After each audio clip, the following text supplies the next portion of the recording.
Hey everybody, today we are back for our final episode of leaf level insights and data-driven decisions given to us by Taranis Drone Scouting.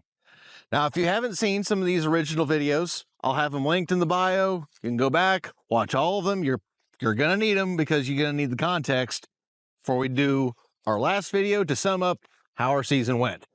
Now, don't worry, I'll still be here when you get back. All right, guys, I finally did it.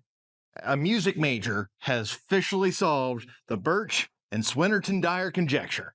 I can't wait to show you guys this once I turn this over. $1 million is the bounty on this different thing. This is all going to be mine. Oh, hey, they're back. Forget about this. I'm Tyler Tobald. Hey, I'm Trevor Cox with CVA. I'm Nicholas Kinzer with Taranis. And welcome back, JTAC Farms.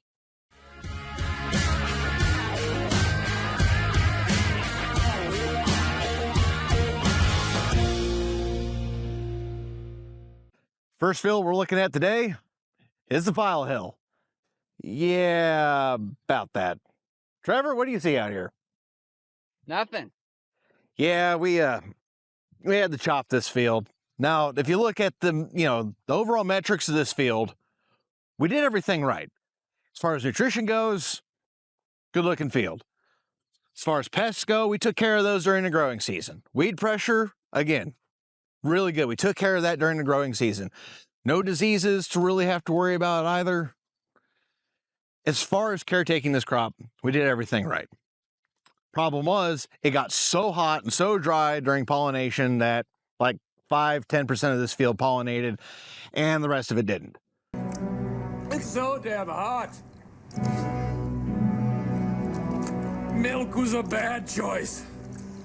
So it was going to make maybe like 5 bushel the acre. So we just came through here, chopped it. Unfortunately, not a whole lot to look at. I'm happy with the job we did caretaking it, just Mother Nature was not on our side this year. You are the weakest link. Goodbye. Now that we're done with the catastrophe that was the File Hill, we're out here on West Files right now, and things are, well, we'll say better. Not good, but just better in general. We'll go a little deeper in this with Trevor. So obviously it was very dry this year. It was dry at wrong time. So July we had basically 0 rainfall, maybe a ½ inch on this field. And then come into August, we had maybe 2.5 inches, but it had already gone so far backwards in July, cannibalized itself to a point that there's just a ton of variability out here. There's spots that have ears that are decent ears. And then there's other spots that just have no ears. And you can see here, there's just these tiny little ears that aren't going to produce anything. And there's areas that are even worse than that. So huge amount of variability, just a lot based on soil type, fertility levels, how far gone that crop was in July before we started getting those rains. Yeah, not really much more to say about it. It was just dry at the wrong time. Alrighty, everybody. We are here at CVA in Beloit. Wanted to get out of the wind, and we also wanted to take just this opportunity to get to show you guys the new next thing that Taranis has got coming out called AgAssistant. And Nick is going to do a lot better job than I am about walking you through it. Now that we're at close to the end of the season for West Files, you can see we've completed all 6 flights here. Let's do a end of season review using AgAssistant. So we're going to go in here to the field. It can be either map or timeline. Over underneath the recommendations tab, click on season recommendation, try AgAssistant, and it spits out, our AI algorithm spits out a complete overview of the entire season, going back to the first flight all the way through the 6th flight and what we looked at. So we start off with nutrient deficiencies, notably some sulfur deficiency early in the season. Nutrients seem to stabilize as the season progressed. Monitor sulfur levels initially is crucial for ensuring deficiency did not impact your yield. Anything to add on that, Trevor? No, I mean, that's pretty consistent with what the weather was doing. I mean, it takes rainfall to get that sulfur broken down into the soil or get the fertilizer that was on top of the ground into the ground where the plant was at or the roots were. So So that makes a lot of sense based on what we were seeing. Yeah, early in the season when we did get some rain, it grew so fast there for a little while that it was really starting to. Part of that was just because it was growing so really. Yeah, it was growing so fast. Mm-hmm. So sulfur deficiency looked pretty good. Gonna give it a rating of a good. Diseases. REI is saying no significant diseases. Let's go ahead and check out what did happen on June 30th. I'm assuming it was mostly, Hocus leaf spot. Mm-hmm. Yeah, just one inside image out of 128 has some downy mildew. So nothing too concerning. Rest of the season, your disease pressure dropped 1%. And I would imagine both of these will also be Hocus. So, nothing to concern. Mm-hmm. So, gonna give that one a green rating as well. Insect defoliation. High impact pressure was detected in this field. Increased vigilance and integrated pest management strategies are recommended for next season. So, as we can see here, probably going to be a lot of grasshopper sighting, grasshopper chewing, that typical half moon shape on the edge of the leaf. Yeah, we had there was a lot of insect pressure earlier on. We had grasshoppers and blister beetles out there. Yeah. That was... It was just a bad year for grasshoppers this year. They were just very predominant in this area. Yeah. Zooming in, that's that classic smooth edge chewing. Doesn't look like leaf breaking. That one might be a leaf break. But it did significantly drop as the season moved on, as you can see. Yeah, we went through with in-season insecticide pass on that and it worked. Yeah, it worked. Mm-hmm. Yeah, we were able to get that under control. Yep. So, gonna give that one another green rating. Some weeds. This one's gonna be fun. Persistent weeds were present all season, starting with severe pressure and moderating as the season progressed. That would track. Yeah. Yep. Because we had that little mess up with the no pre-emerge herbicide. So we started out pretty heavy on weeds. Going all the way back to a couple days after your planting for your very first flight. Looks like the field's all red. Mm-hmm. That'd be about right for what it looked like. Yeah, it was a woolly mess. Yeah. So did increase a little bit, but then a significant drop after your post application. I'm assuming was right around that beginning of June time frame. Yep.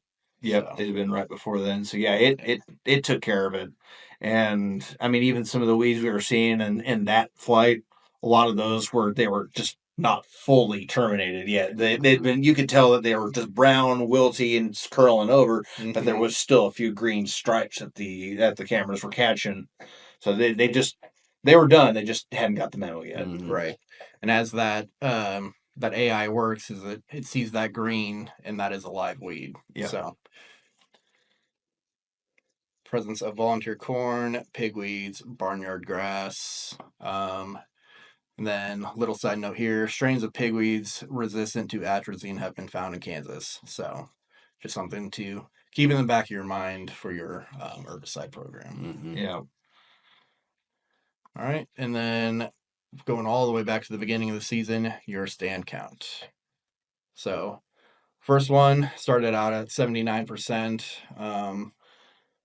Not terrible. Could be a little better. Let's go ahead and take a look at some of these images and see what they look like. Yeah, we had some issues right out of the gate on this with it was so warm, and then we turned off really cold, got a bunch of really cold rains, and we had a bunch of corkscrew stuff. Trevor went into some serious depth on that.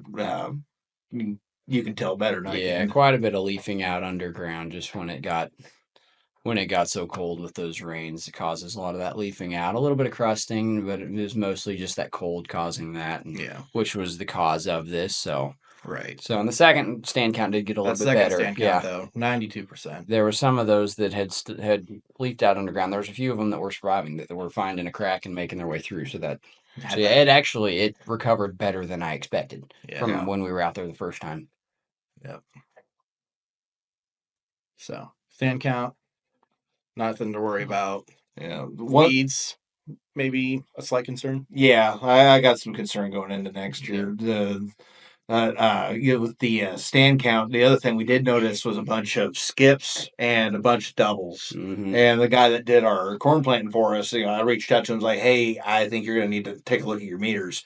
We're seeing some real issues in some of your planting spacing." And so he's already taken that into something that he's going to be working on this winter when he starts working on his planter. So he now has that information. He's like, "Okay, I've got some issues that I need to work on my equipment." That's one thing that really is eye-opening to a lot of guys. They'll look at this picture, just like that from your double, the bird's eye view, and you're walking around out there and it looks all green and nice, and you don't see that. You just see how bad your singulation really is, and that has an effect on yield. So it's very eye-opening to guys.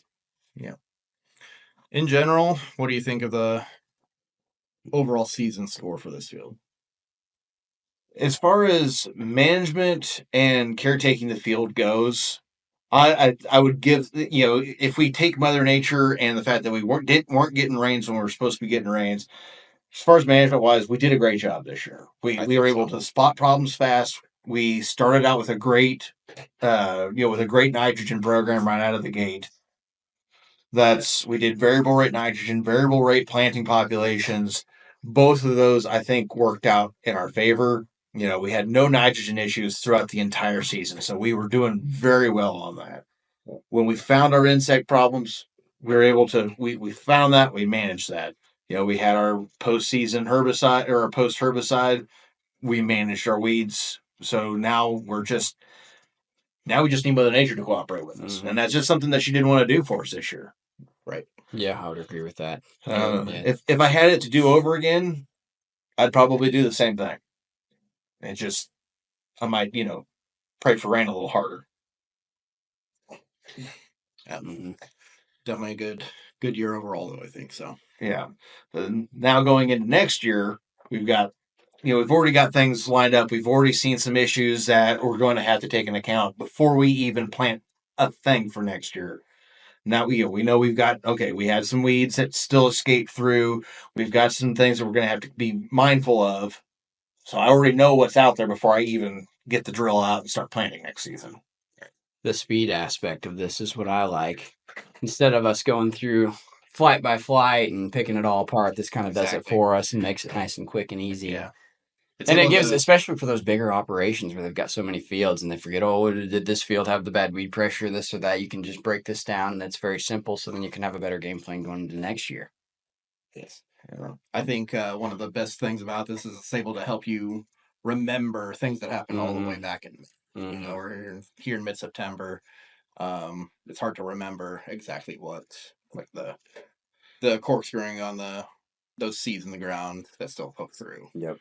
Yeah. And then we've got our PDF with all the different recommendations and things to keep an eye out on, and what everything that we went this year, we could put that back in the records and have that to look back on. Even if we look, when this comes back around back to corn next time, I've got this to reference to go, okay, this is what happened the last time we had corn here. This is some things I needed to keep an eye out on this specific field.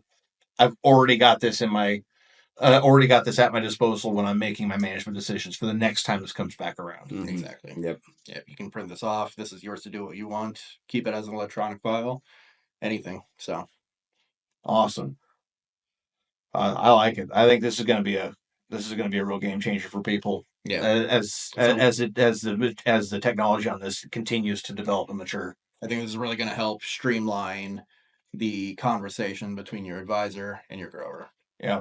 It's going to make that conversation just as easy as clicking the AgAssistant button. Yeah, well, that's what I was thinking. Last year, I went through field by field and did this very thing for each one of our customers, and it took a few days to go through, and it was so fast and easy.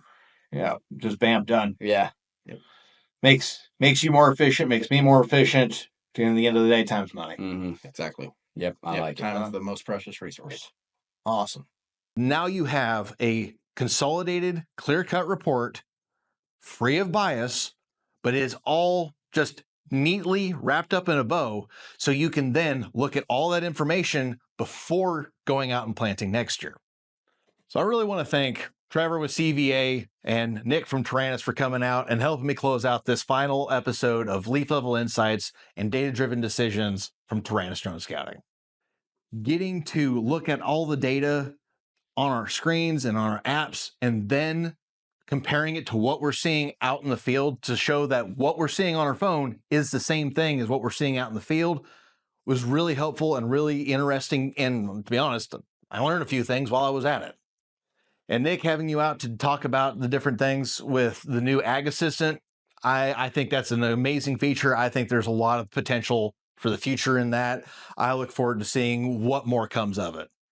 I've used Taranis now for 3 years, and every year it has provided value for me, not only in expediency and making decisions, but having all the data necessary to make better decisions, whether it be herbicide applications or fungicide applications. Taranis has provided me long-lasting value, and it has been an important tool to have in my toolbox as the growing season progresses. If you'd like to learn more about Taranis, I'll have their website down in the bio or in the description of the video. That way you can click on it and you can learn more for yourself.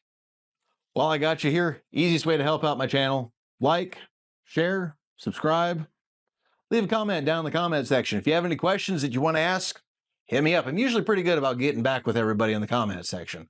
And well, after you're done doing all that, find CVA and Taranis on different social media platforms.